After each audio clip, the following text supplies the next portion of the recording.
आज हम पढ़ेंगे predicate, parts of predicate. Predicate के बहुत सारे पार्ट्स होते हैं, जैसे हमने सब्जेक्ट के पार्ट पढ़े कि सिर्फ 4 ही होते हैं, लेकिन प्रेडिकेट के बहुत सारे पार्ट्स होते हैं। ये तो हमारा सब्जेक्ट हो गया। सबसे पहले आता है वर्ब, ऑब्जेक्ट एंड कॉम्प्लीमेंट। फिर ऑब्जेक्ट अपने पार्ट्स लेता है, डायरेक्ट ऑब्जेक्ट और इनडायरेक्ट ऑब्जेक्ट। कॉम्प्लीमेंट में जीरन, इन्फिनेटिव, नाउन, एडजेक्टिव और ना जाने कितने सारे पार्ट्स होते हैं। तो सबसे पहले हम पढ़ लेंगे कि अशोक बॉट दिस कंप्यूटर। तो अशोक हो गया हमारा सब्जेक्ट, बॉट हुआ हमारा वर्ब,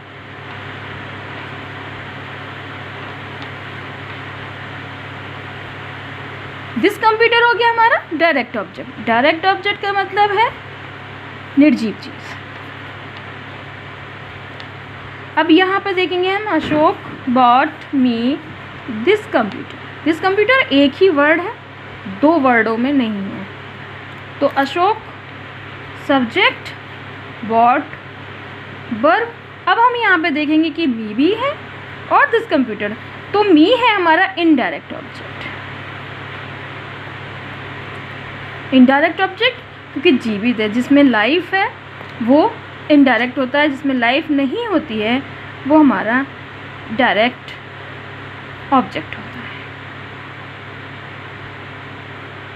ठीक, अगर हम दोनों को उल्टा करें, डायरेक्ट ऑब्जेक्ट पहले ले आए, इनडायरेक्ट ऑब्जेक्ट बाद में लाएं, तो कंडीशन अलग होगी। डायरेक्ट ऑब्जेक्ट पहले आएगा तो इनडायरेक्ट ऑब्जेक्ट लगाने के लिए हमें स्पेशली टू का यूज़ करना पड़ेगा।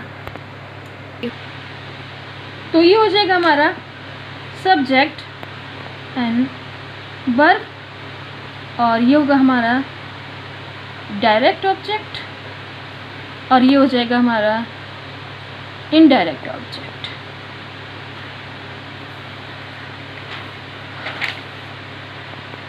अब अगर ये तो हमारा है पंडित मोतीलाल नेहरू, हमारा सब्जेक्ट है, नेम्ड हमारा वर्ब है, हिज हाउस हमारा ऑब्जेक्ट है। अब इसमें ऑब्जेक्ट में डायरेक्ट इनडायरेक्ट नहीं शो हो रहा है क्योंकि एक ही ऑब्जेक्ट है, और ये जो है ये है हमारा कॉम्प्लीमेंट।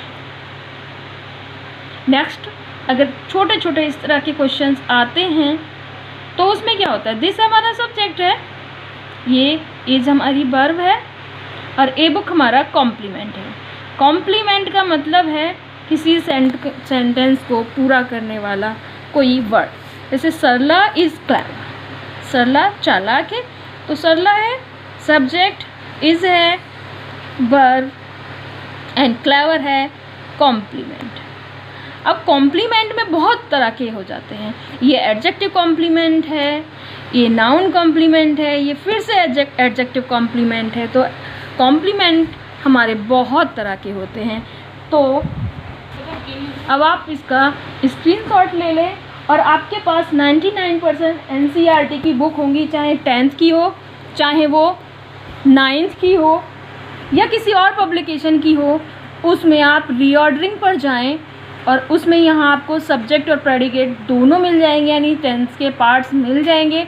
उसकी एक्सरसाइज को सॉल्व करें और जो भी प्रॉब्लम्स हो उसको मैसेज कर दें।